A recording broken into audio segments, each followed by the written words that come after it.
అంటే ఈ పాలన దేశ దేశం అభివృద్ధి కోసము పేదలు పర్వాలా వచ్చానే మెరిసినాడు కదా.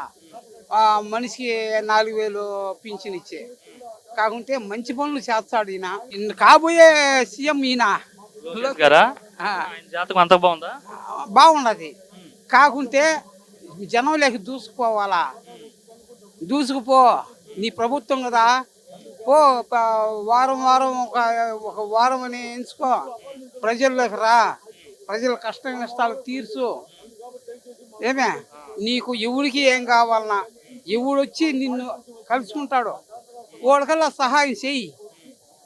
ఎదుగో, నెక్స్ట్ నువ్వే సీఎం. ఎవరు రారు.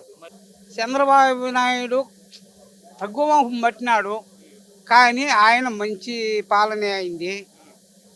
ఆయన మించింది ఈయన పాలన. పవర్లో ఉన్నాడు. అది మనకు తెలియదు. మీరు సాధన చేస్తుంటారు కదా. అవన్నీ మనుమోసుడు ఏమిలే, తుంటు వాళ్ళే చేసిన పని అది.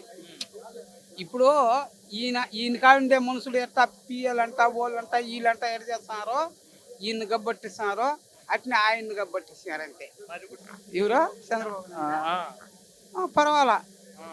అంటే నేను చెప్తున్నా కదా, ఈ పాలన వచ్చింది కదా, ప్రతి ఒక్క పేదోడికి ఒక చదువుకునే ఆడబిడ్డలు ఉన్నారు, వాళ్ళకు ఏదో అమ్మ ఒడంట ఇట్లాంటి ఎన్ని సహాయం చేయమును. ఈయన నెక్స్ట్ సీఎం. ప్రతి ఒక్కడికి ఏ కష్టం వచ్చినా నేనుండా అని నడ్డి భుజం భుజం తట్టమను 10 మందిలోకి వచ్చి వారం వారం డిసైడ్ చేసుకోండి.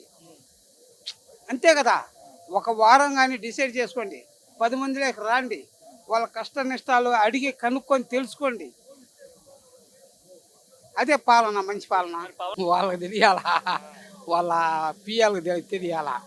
వాళ్ళ పిఎల్ మొన్న నేను పోయినాయా, అయ్యా నేను ఆశ్రమం కట్టుకుంటున్నాను, స్థలం కావాలయ్యా అని చెప్పని పోయినా, నాకు సహాయం చేయండి ఆశ్రమం కట్టుకుంటున్నాను పోయినా. నువ్వు ఈ యొక్క ఆశ్రమం కడతావా కట్టవా అని ఆయన విమర్శించే, ఆయన ఒక ఎమ్మెల్యేనా ఏమిటది, ఆయనకు ఓట్లు వచ్చాన గెలిచింది. ఓట్లు లేకుంటే ఎట్లా గెలిచినాడయా చెప్పు. ఆయనకు ఓట్లు వచ్చేనా కదా గెలిచింది. ఎమ్మెల్యేకైనా ఓట్లు వేసింటేనే గెలిచింది. ఓట్లు లేకుంటే ఎట్లా గెలుస్తాడు.